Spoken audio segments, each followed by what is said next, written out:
Attention, you're listening to the Todd Huff Radio Show, America's home for conservative, not bitter talk radio. Be advised that the content of this program has been documented to prevent and even cure liberalism, and listening may cause you to lean to the right.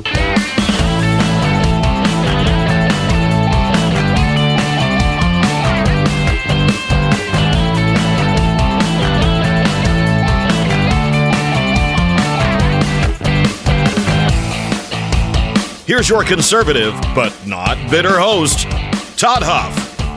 Yes, my friends, conservative, not bitter indeed. I should mention we're heading now into the Memorial Day weekend. I will not be here on Monday. We'll be returning on Tuesday of next week, taking the Memorial Day holiday off. Not entirely sure what we're going to do. We usually do some things as a family. I'll see how that plays out. But regardless, Monday is Memorial Day. Have a happy Memorial Day weekend. And let's not forget what this holiday is about, my friends. We'll talk about that at the end of this program today as well. We've been talking today so far in the first hour about this concept of, this battle in the Oval Office. Battle in the Oval Office between President Ramaphosa of South Africa, Donald Trump. Earlier in the week, Donald Trump played a video and was talking about how those white crosses represented white farmers' lives who were killed in South Africa. What's the government doing about this? What's going on? What's the problem here? And then this led to the media saying, well, it's not a white genocide. I kind of went over why the media is not going to acknowledge that. They're never going to acknowledge that. Part of it's because here they say that we've got a patriarchy, specifically a patriarchy led by white men. White men have established political power around the world. They're not going to relinquish it. And so if they admit that white people can be the victims of a genocide, that undermines their narrative. And even though we here in this country can say, well, wait a minute, certainly you could keep hold of your crazy patriarchy theory while acknowledging what's happening in South Africa and that not be connected because they're different countries and all that. But no, that's not how they work. They will refuse. They will not yield 1 millimeter of ground to the political opposition because it will weaken their defenses. So it's easier to deny it, to try to say that it's being misrepresented and so forth. And then you have Yamiche Alcindor, which I talked about last hour. She was pressing Caroline Leavitt, saying that President Trump said that these were grave markers. They're not grave markers because the bodies aren't there. These are memorials. And she was really, really making a big deal about this when the reality of the matter is that what matters is not necessarily where the bodies of the victims lie. What matters is that their bodies are not above the ground. What matters is that they were targeted by people in South Africa, and we're trying to get the information as to why, what role the government has in this, why this is a problem, why there is 10% of their government that's out there calling for this crap. These are fair questions. And then you find yourself where we are now and where we're going to pick up here briefly. I've got other things in the stack of stuff too, but I want to put a nice, neat little bow on this discussion about what's happening in South Africa. When does something become a genocide? When is it a genocide? Right now, this is literally what we're debating. Because again, why did this all happen? Trump started taking people who were fleeing that country in as refugees because of, the turmoil and the threats they were facing back home. Now, have you just think about this? If you only see the world through race, you're going to have a problem with this. And I can't do anything about that. I can't. I can try to talk reason into you, but people are going to see what they want to see. The mind will justify what the heart desires. But the reality of the situation is there's not been any other country that I've seen that has gotten this level of scrutiny for the United States allowing people to come in as refugees. For all the people that came in from Central and South America that were given refugee status during the Biden administration, do you think that, does the average person have any idea what were they escaping specifically? What was the threat?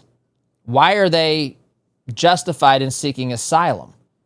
Why? What is the... I'm not saying it is or isn't for the sake of this exercise. I'm saying why. Why should they be given asylum? You see, in this instance, if you're a white farmer in South Africa, there's countless examples, per those crosses, per the news stories that Trump was holding in his hands. There's countless examples and stories of people being targeted and murdered because they were white, because they were landowners. You can have a debate. People wanted that land, and regardless, people that are dying are the people who are white who own that land. And so you can realize that that's why people would be led in this country. That's a pretty clear explanation. The people that we have let in as refugees, and it's not a huge number, by the way, it's a relatively tiny number. So you've got people who are fleeing that. That's why they're coming here. Why did they flee? Why are they fleeing every South American or Central American country? Why did they do that under the Biden administration? What was the threat? How were they targeted specifically? Can people even talk about that, explain that? Shouldn't that at least be something we understand? Can we not understand how this can be, that this can be taken advantage of by people who simply leave a country, they want to come to this one, and they say, I'm persecuted? Again, I'm not saying that there's not legitimate cases of persecution. I'm not saying that at all. In fact, I know that there are. People that fled from Cuba, for example. I can tell you why people who fled from Cuba wanted to come and wanted to come to this country and were given asylum in this nation. Of course, unless you're named Elian Gonzalez, which that's a blast from the past, but that's a whole other discussion for another day. But there are reasons people fled communist Cuba. They were fleeing communist Cuba because they, in fact, were being persecuted. They were not allowed to exercise their religious liberty. They were not allowed to be in a political opposition. Their lives were literally in danger. They fled that country. And I'm not saying there's not plenty of other countries around the world like that. I'm not saying that there aren't people that deserve refugee status regardless. Again, who cares about the race? What matters is what's happening in their country and whether we can provide them some sort of asylum from the dangers there. But since they're white people, and since the media has made this entire narrative about illegal immigration, they've made it about race. Trump doesn't want brown people to come in across the southern, but this is ridiculous. Has nothing to do with it. It has to do with the fact that it was breaking this country, that there was crime and drugs and human trafficking that are coming across the border, that there are murderers and rapists that have come across the border that have harmed American citizens, harmed American women, young women who are no longer here because of that. You can say all these things, which makes perfect sense to anyone with a brain. And there are people who refuse to hear it. And I can't help you if you're in that group. I can't. Because if you're not open to logic and reason and sense, if you're blinded by the person in the White House, your rage and hatred for him, if you're unable, if you're completely incapable of seeing the rationale behind certain decisions that are being made, namely in this case, the admission of South African refugees into this country because they're being targeted in their home country. It's pretty obvious. If you can't accept that, then I don't know what to say to you. I'm talking to the people who have not, even if you disagree with me, I'm talking to the people who have not abandoned completely logic and reason and sense. And so now we find ourselves talking about when is a genocide? And this reminds me of something that Reagan said back in the 1980s. I think it was Reagan. He said that when your neighbor loses his job, I'm paraphrasing here, it's a recession. When you lose your job, it's a depression.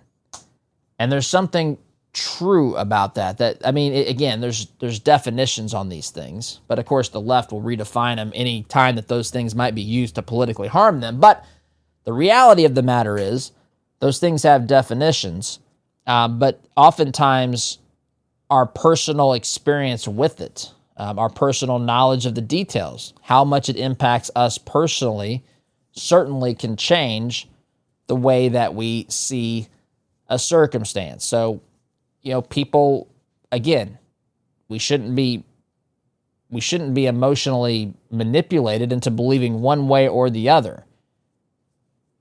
And is there a count? I mean, is it 50 people? Is that a genocide? Does it need to be thousands? Does it need to be millions? And ironically, communism is perhaps the most genocidal political ideology out there. And the left refuses to accept the genocide that has been inflicted upon humanity by communism. Mao killed, 60 million of his own people. Mao Zedong killed 60 million of his own people. Communist China. Joseph Stalin, I mean, you'll see numbers ranging from 20 million to, 50 or 60 million. Soviet leader, Joseph Stalin. Of course, there's Hitler. I mean, there's many of these people.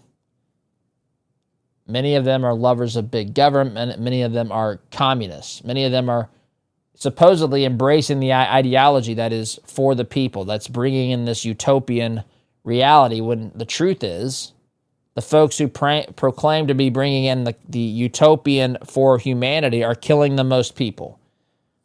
The left ignores any genocide that is not ideologically in its favor, or in this case, racially in its favor, as despicable as that might be. But when does it become a genocide? How many people have to die under these circumstances before we realize that that's a problem? How many games are we going to play before we acknowledge that that is, in fact, a problem? It is a problem. And listen, it's hard to understand. Here we are. That's a country half a world away. Right? I mean, it's far from here. And we're not there directly. We're getting information from people in the media that candidly aren't worth our trust. So how do we make sense of this? How do we really know what's going on? I mean, the video evidence was pretty damning, right? There's even reports, as Caroline Levitt pointed out, from the people at the AP, the folks at the AP, acknowledging that this is happening. You've seen the video, you heard the audio, which, by the way, the media tells us that's not what that's about. It's not about calling for the deaths of white farmers, the Afrikaners, the Boers, as they're referred to in South Africa. No. It can't be about that. It can't be about what's obvious. These folks in the media are 100%. They are just, they shouldn't be trusted at all. They are professional deceivers. They are liars. They are manipulators. They do not want you to know the truth, my friends. But why are they so against this? Why are they so against the truth? Why are they so against protecting people just because they're of one race? This is pathetic. This sort of thing, you want to talk about the things that need to be eradicated from the country, the mindset and the behavior and the things that would, quote unquote, be best for our democracy, as they say. Truth would certainly be advantageous for this democracy. People who were standing up and proclaiming the truth without pushing a political narrative, that would be good for our economy, or for this democracy, as they say. That would be a good thing. But yet here we find ourselves, my friends. Here we find ourselves in this mess where we have people who quite literally will try to magnify an incident that they think helps them politically or with their narrative or whatever, and then will bury evidence, sometimes mountains of evidence. In this case, miles, or I don't know how long of the length of the crosses were down the road, but a lengthy bit of stretch of road of crosses. They will bury that to keep that from you. They'll keep the headlines. They'll keep the meanings of the words from you. They'll tell you that we don't understand. Propaganda is not reserved just for the Russians, my friends. There's plenty of propaganda being pushed upon the American people by their media and by the leftists in the Democrat Party, my friends. Anybody has the capability of issuing propaganda. It doesn't need to just come from a foreign source. And if it deceives people into the actual problems that we are facing and to the actual solutions to our problems, it doesn't matter where it's coming from. It doesn't. It doesn't matter if it's coming from an American leftist or from somebody who's a foreigner trying to manipulate our elections for their best interests. It's the same thing. They're equally damaging and equally need to be stopped. So that's all I want to say about that at the moment. Friends, let me take a little pause here as we're going to kind of transition to something else in the news cycle here. But before I do that, let me remind you, and you know this, we got to face this. Every dollar we spend is a vote for the kind of America that we want to live in. That's why we launched Freedom Marketplace. It's a free directory of businesses that align with your conservative principles and values. These businesses have made a promise to you, a promise to us here at the program, that they're not going to support any leftist candidates or leftist causes. And if they do break that promise, they're kicked out. They're booted out of the Freedom Marketplace directory, my friends. So if you're tired of funding the woke agenda, visit freedommarketplace.net. Freedommarketplace.net is free. It is easy. And my friends, it's a great way to support freedom-loving, America-first businesses pushing in the same direction you are. Freedom, my friends, marketplace. Freedommarketplace.net. Liberty and business for all. All right, so let's pause. You know what I want to do next?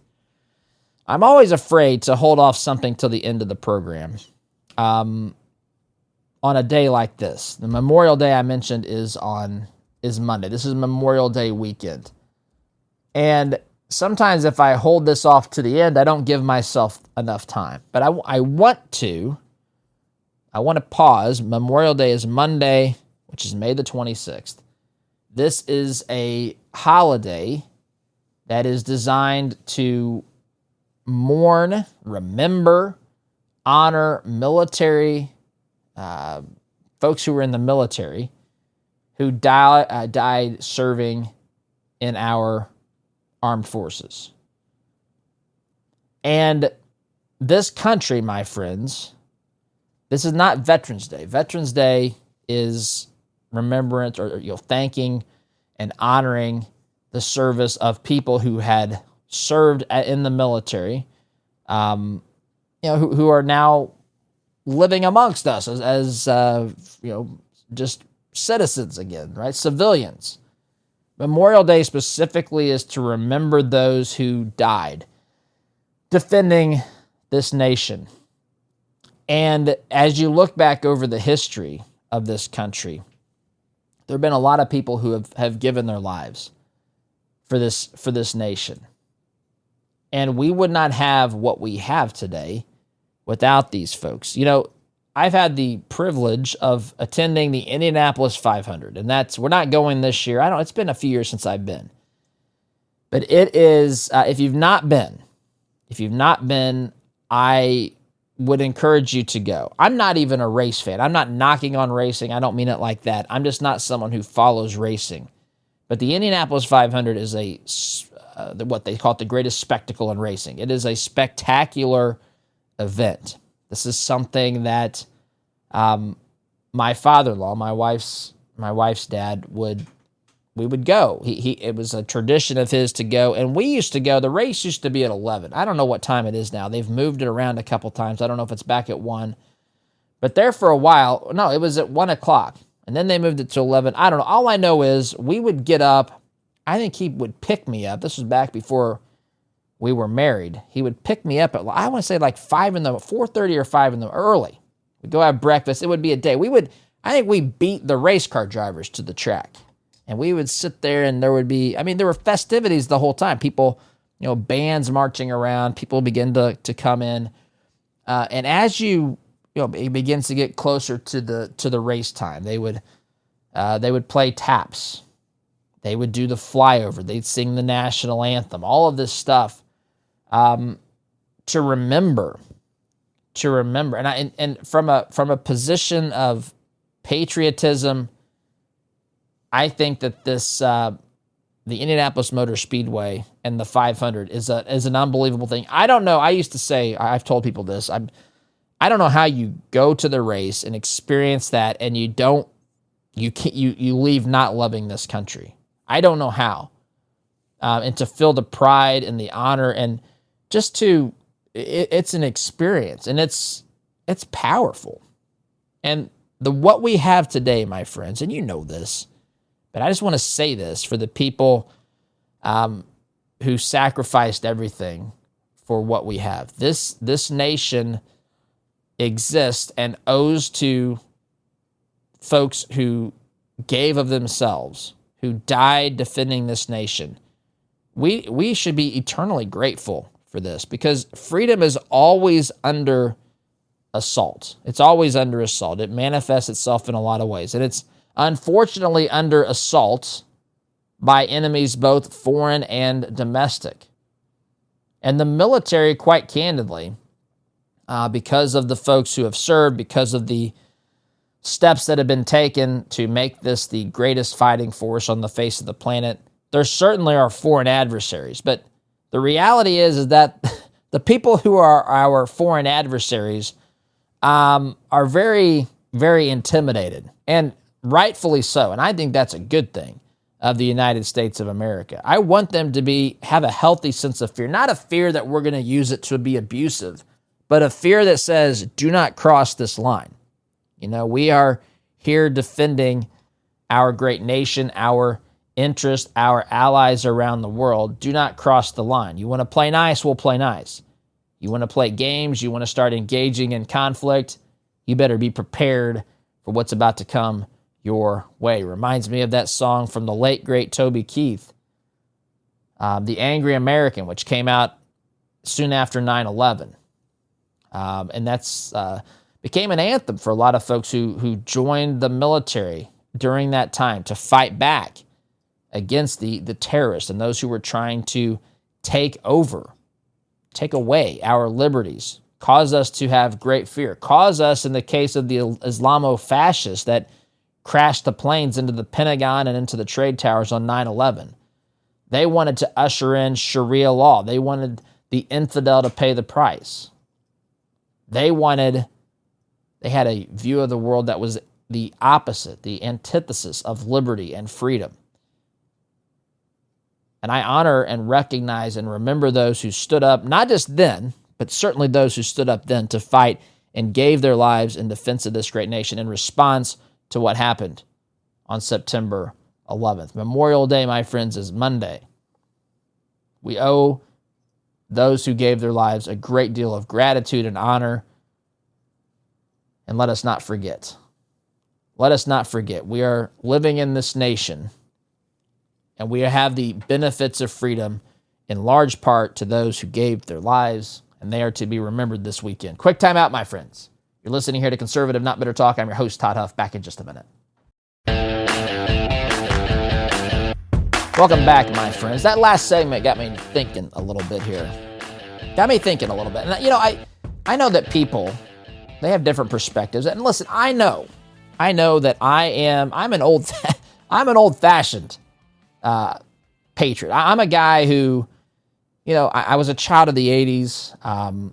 I grew up in an era. I remember, you know, we would, the movies that shaped us, or the things that preoccupied us, or that we, you know, found appealing. Back as a kid, I'm reminded of movies like Top Gun. I'm reminded of watching television shows like Tour of Duty. And I always had a great deal of respect for folks in the military. Some of my family, not much, but some of our family served. I've shared with you that I tried to. I got accepted to United States Naval Academy in West Point in 1997. Got all my congressional nominations and all that stuff lined up. Failed the physical. Failed the physical for sleepwalking. Could not get a waiver.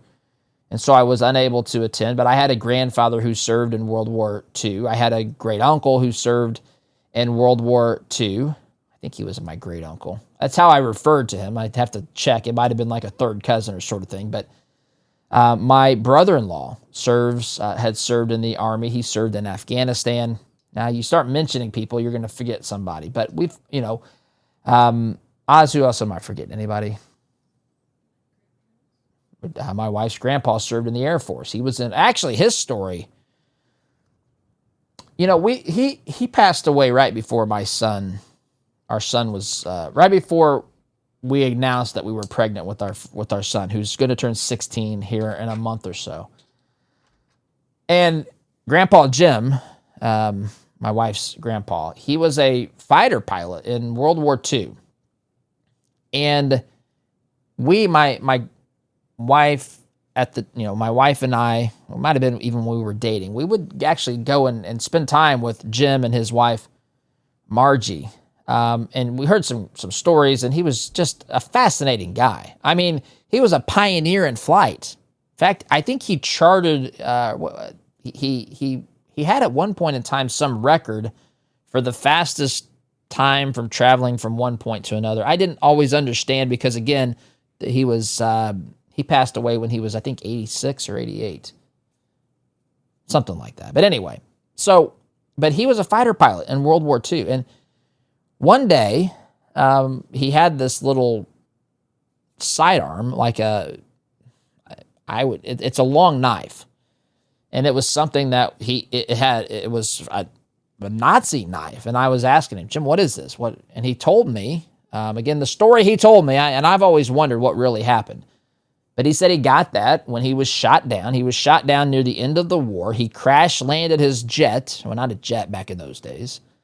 But he crash-landed his plane on a lake.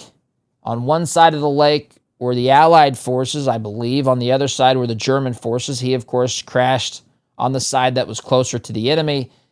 He was actually captured as a POW for a couple of days. And he minimized this like this was no big deal. I want to say it was like 3 or 4 days, which, again, I'm not minimizing that. That's, you're taken prisoner of war by the Nazis. But he insisted that they treated him well. He insisted that they gave him cigarettes or whatever, those sorts of things. And he said he wasn't entirely sure how he ended up with this long knife, but he got it, I think, from an officer. And you think about the service, and you think about those times, the era, those wars, World War II. I mean, we have 9/11 changed the world for us. There's no doubt about it. In fact, there are people now who are adults who have no concept of a pre-9/11 world. They just don't. It's not because of any fault of their own. They just didn't. They weren't alive on that side of 9/11. And so the world changed, but the world changed dramatically during World War II. I mean, we sent, you were fighting or you were supporting the war effort, essentially. I mean, it was all hands on deck. And this country sacrificed a lot. This country, again, was critically important in the liberation of Europe and in the defeat of both the Nazis and the imperialist Japanese.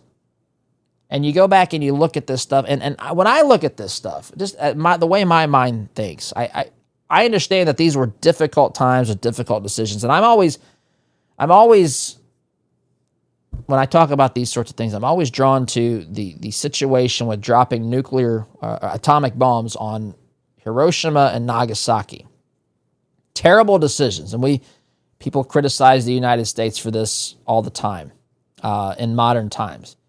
And it was a catastrophic thing that happened in Japan, no doubt about it. But I look at the choices that were made, and the decision was, do we go and lose?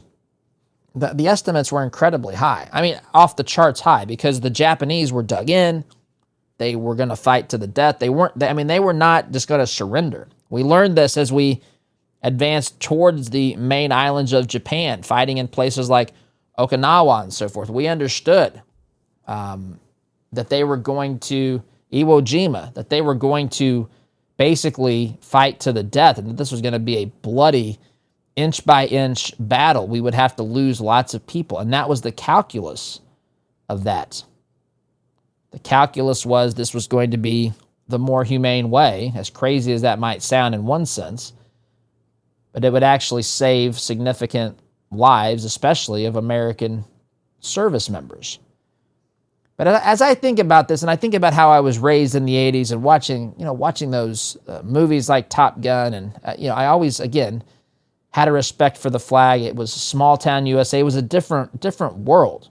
We were taught about the good ideas that this country was built upon. Again, I remember going out as a little kid. In fact, I was just walking. We walked the dog, and the school is not far from us, and so we were walking around the school, and I had one of my daughters with me, and I think I did the same thing with my son, but I walked around the school because they were asking. The school has changed since I was a student there, and I was explaining to them what it was like, and I walked past the flagpole, and I remember as a little kid in second grade, I think I was in second grade, going out to that flagpole and hanging the flag up. We would raise the flag in the morning, and we would bring it down in the afternoon. And we would fold it. We knew how to fold up the flag properly and bring it in. I don't know how long that lasted, but I remember doing that. I shared that sometimes we do something on Memorial Day here as a family. We started doing this with my father-in-law. We would go and put flags. Was his father in the military? So another grandfather that again, that's why I don't like to mention names, but another of my wife's grandfathers was in the military. And so we put flags. We go to the Memorial Day service at Crown Hill Cemetery. Oftentimes, we've done this quite often.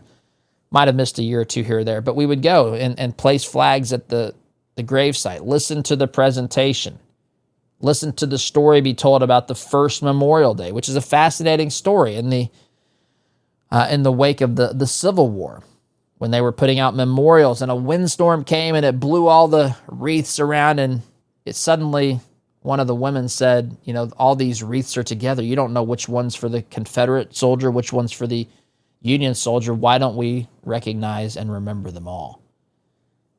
And just having that foundation and that appreciation, even in those difficult, look, the Civil War is listen, there were, we were having fights over some very, very fundamental issues about liberty and human rights and slavery and all this sort of stuff. And it's complicated and messy, and people dying on both sides and all this. But you look at the story of this country, you look at what people who fought in the military have done, the advancement, the things that we've defended ourselves from the revolution through World War II, and the fights we've had with communism, the true evil on the face of this planet. I love this country, and I fully recognize that she's also imperfect, but I do love this country. And you're not going to convince me that there's anything better than this. And I don't mean this as some sort of arrogant thing. In fact, this has nothing to do with me. I just happen to live here. I happen to live here, and I recognize that this nation is built upon ideas that, candidly, I want the whole world to embrace. I want the whole world to embrace the problems that could be solved if more people embrace liberty and the ideals laid out in the Declaration of Independence and the Constitution. The world would be a much better place. The United States, while far from perfect, while sometimes doing things that are not good at all, the United States, because of her foundation, her acceptance of ideas, has been a shining city on a hill. And I love this country, my friends. You can say whatever you want to say about me about that. But I think we could stand to have a little bit more of that today, while also understanding that we've done things we shouldn't have done, and it gets complicated and messy, but there are good things that are at the foundation of this country. And I've got to take a break, my friends. Sit tight. Back here in just a minute.